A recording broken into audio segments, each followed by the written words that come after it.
السلام علیکم ورحمۃ اللہ وبرکاتہ۔ امید ہے تمام خواتین و حضرات گروپ ممبران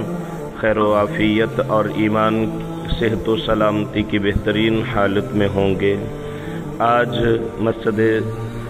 قباء کی فضیلت اور تاریخ کے حوالہ سے آپ کو آگاہ کرنا مقصود ہے۔ مدینہ طیبہ میں مسجد نبوی شریف صلی اللہ علیہ وآلہ وسلم سے تقریباً 3 کلومیٹر کے ڈسٹینس پہ یہ مسجد قباء، جہاں رسول اللہ صلی اللہ علیہ وآلہ وسلم سفر ہجرت میں مدینہ آمد کے بعد سب سے پہلے یہیں پہ تقریباً 14 روز تک یہاں پہ حضور نبی کائنات امام الانبیاء خاتم النبیین صلی اللہ علیہ وآلہ وسلم نے قیام رکھا۔ اسی دوران مسجد کی ضرورت پیش آئی تو حضرت کلثوم بن حدم رضی اللہ تعالیٰ عنہ کا ایک پلاٹ تھا جس کو مسجد کے لیے وقف کر دیا گیا۔ جناب رسول اللہ صلی اللہ علیہ وآلہ وسلم نے یہاں پہ اس مسجد کی بنیاد رکھی۔ قرآن کریم نے اس مسجد کا تعارف یوں کروایا۔ اللہ سبحانہ وتعالی ارشاد فرماتے ہیں لَمَسْجِدٌ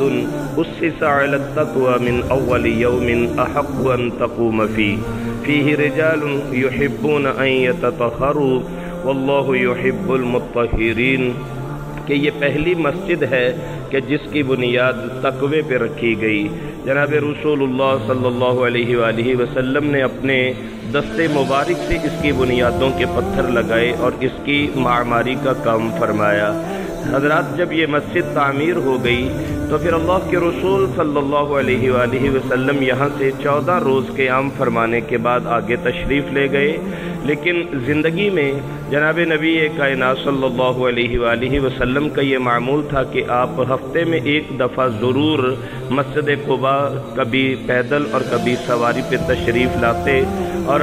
یہاں نماز پڑھنے کی فضیلت کے حوالہ سے اللہ کے پیارے رسول صلی اللہ علیہ وآلہ وسلم نے ارشاد فرمایا، جو اپنے گھر سے وضو کر کے پاکیزگی حاصل کر کے تو مسجد قباء کی طرف آتا ہے اور یہاں آ کے 2 رکعت نماز ادا کرتا ہے، یوں سمجھیے کہ اسے ایک مکمل عمرے کا ثواب دیا جاتا ہے۔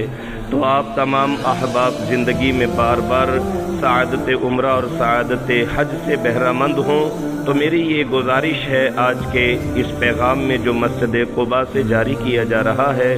کہ جب بھی آپ مدینہ طیبہ تشریف لائیں تو اپنی قیام گاہ سے، اپنے ہوٹل سے، اپنی رہائش سے وضو کر کے تو آپ پیدل یا آپ سواری پہ مسجد قباء ضرور تشریف لے جائیں اور یہاں آ کے 2 رکعات ادا کریں۔ انشاءاللہ الرحمن اللہ سبحانہ وتعالی آپ کو پورے عمرے کا ثواب نصیب فرمائیں گے۔ السلام